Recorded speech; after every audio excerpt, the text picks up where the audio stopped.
Hi again. It's me, the Masochist Masculist. Anyway, like my haircut, it's new. And I'd like to apologize for the lag in sound on my last video, and probably the lag in sound that's going to be on this video, since I haven't figured out the way to fix it yet. So that said, let's get down to brass tacks. This video is about the case of Kieu Becker, and if you don't know who she is, the link below my video explains it all. So, I really only have 3 words for Kieu Becker herself. Rot in hell.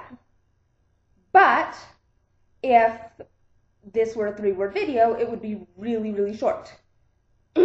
And besides, the viewing public, a lot of it, seems to have a different 3 words for Kieu Becker. You go, girl. And this is a really unjustifiable and, to me, baffling response. But it mostly takes 2 forms: victim blaming and mockery of the case. So in this video, I'm going to break down these 2 equally unjustifiable reactions and look at the why and the how behind them. So what is victim blaming? Simply put, it's saying that the victim of a crime or other cruelty must have deserved what they got because of something they did. But like pornography, it's easier to know it when you see it than to hear a definition. Here are some examples that I've actually heard people saying about the case. Maybe you've heard them too. Maybe you even, God forbid, recognize them in yourself. Asking, what did Mr. Becker do to cause Kieu to do what she did? Speculating that Mr. Becker cheated on Kieu. Implying that if a man did a certain misdeed to you, you would want to act as Kieu Becker had done, or even Kieu Becker's own excuse, he deserved it, which is literally what she said when the police came. All of those constitute victim blaming. Now, it should go without saying that torture and mutilation are never right, no matter what the victim did or didn't do. Now, if you disagree, you are going against the Geneva Conventions, you're going against everything that philosophers have said about human rights in the modern era, and you are going against, if you live in the US, your Constitution. Now, the facts of the case are that Mr. Becker didn't cheat on his wife, he didn't commit any crime. He and his wife were just in an argument about some friends of his that were staying over at their house, and he filed for divorce. Now, despite these facts, I have even heard someone say, that'll teach him, to file for divorce. But women actually initiate 70% of divorces, and nobody says that women deserve any sort of penalty for initiating divorces, let alone deserve mutilation, which no one does. So if the victim's not to blame, why do people blame him? Well, victim blaming at its core comes from the just world fallacy, the idea that good things only happen to good people and bad things only happen to bad people. There have been scientific studies on this fallacy. It's been proven to be a pretty pervasive cognitive bias. In one study, scientists read 2 stories about a woman and a man's actions to a group of students. One ended with the man raping the woman, and one ended with the man proposing marriage to the woman. In both cases, the students said that the woman's actions inevitably seemed to lead up to the conclusion of the story, even though there were 2 different conclusions. Then there was a study where electric shocks were administered to some college students, fake electric shocks, actually, and those who witnessed the fake experiment had less sympathy for the college students than those who only heard about the experiment. People who had witnessed the experiment said that the college students deserved the electric shocks they got. So the conclusion that these researchers came to was that whether or not what the victim did had any part in what happened to them, we tend to blame them anyway. Why do we blame them anyway? Well, I think it contributes to our sense of invulnerability. We think, if I'm a good person, nothing bad can happen to me since bad things only happen to bad people. It all comes back to the just world fallacy. So is victim blaming a gendered issue?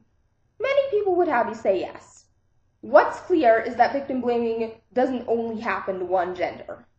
But what's also clear is that the logic used to blame male victims and the logic used to blame female victims is different. And so why victim blaming happens to women could be a whole other video. But since Mr. Becker happens to be a man who was victimized by a woman, I think it's more conducive to the purposes of this video to talk about why victim blaming happens to men and save victim blaming of women for a different video. When a man is victim blamed, it really comes down to two things. The fact that society sets men up to fail with impossibly high standards of how much agency they're supposed to have, and a psychological prejudice called the women are wonderful effect.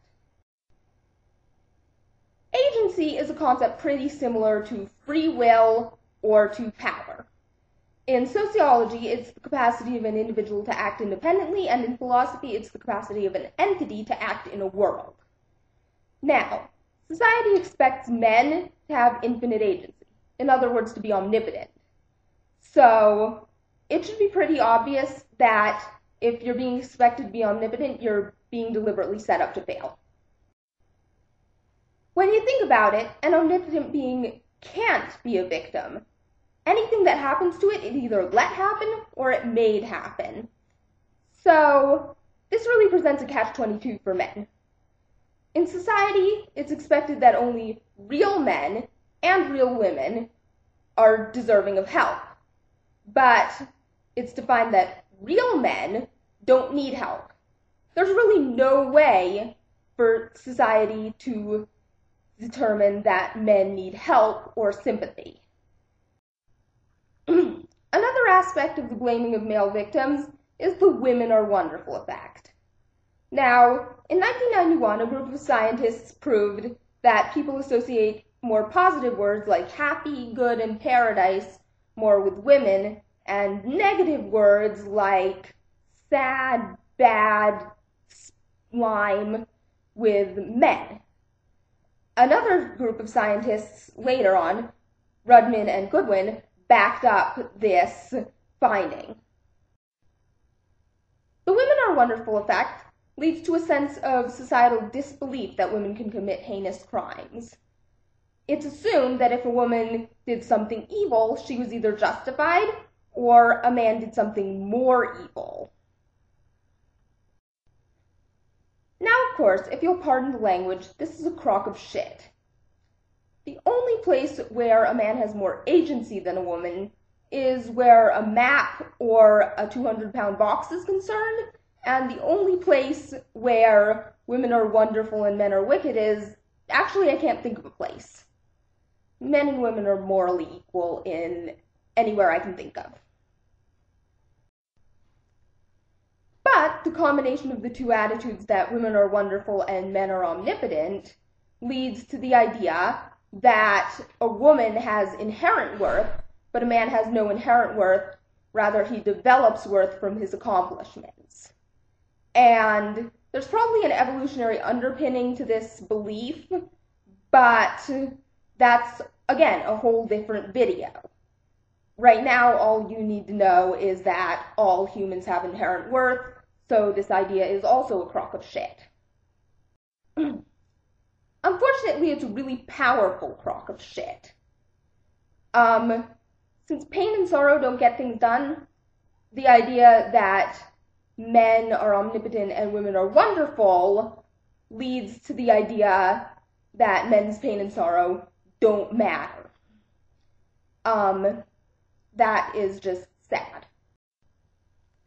So really, the reason victim blaming exists in this case is because people don't want to admit that it actually happened.